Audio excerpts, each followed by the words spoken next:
ملک کو بیرون ملک نیکی کی دعوت عام کرنے اور سنتوں کی ترویج کے لیے مبلغین دعوت اسلامی شب و روز کوشاں ہیں، جس کے لیے انفرادی کوششوں، مدنی قافلوں کا سفر و ملاقاتوں سمیت دیگر دینی کاموں کا سلسلہ رہتا ہے۔ اسی نیکی کی دعوت کے سلسلے کو جاری رکھنے کے لیے نگران ساؤدرن افریقہ ریجن کا دیگر اسلامی بھائیوں کے ہمراہ افریقی ملک موزمبیق سے دوسرے افریقی ملک سوازی لینڈ کا سفر ہوا۔ سوازی لینڈ کے مختلف شہروں میں دعوت اسلامی کے کاموں کو بڑھانے کے لیے ہمارا سفر بھی ہے۔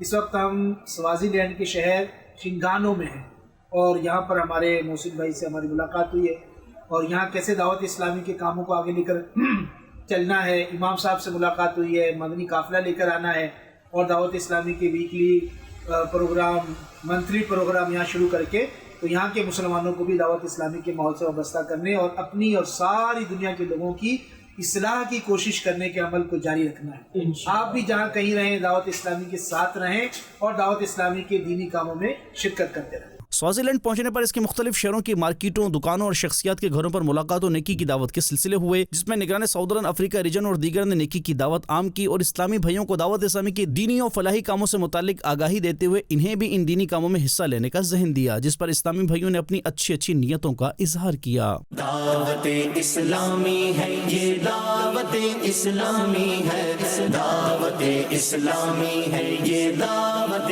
اسلامی ہے۔ اسی سفر کے دوران سوازی لینڈ کے سٹی مٹسامو کی جامع مسجد میں بھی نیکی کی دعوت کا سلسلہ ہوا۔ اس موقع پر نگران ساؤدرن افریقہ ریجن نے مدنی خبروں کو بتایا۔ سوازی لینڈ کے شہر مٹسامو میں ہمیں اور مٹسامو کی مسجد مٹسامو یعنی شہر کے نام سے یہ مسجد ہے۔ اللہ پاک ہر طرف دین اسلام کی خدمتوں کو، دین اسلام کی باروں قام فرمائے اور ہمیں دعوت اسلامی کے ساتھ مل کر خوب دین کی خدمت کرنے کی سعادت نصیب فرمائے۔ اس نیکی کی دعوت و ملاقات کے دوران مسجد کے امام صاحب و مؤذن صاحب اور موجود عاشقان رسول کو نگران ساؤدرن افریقہ ریجن نے دعوت اسلامی کے دینی کاموں میں حصہ لیتے رہنے کی ترغیب دلائی۔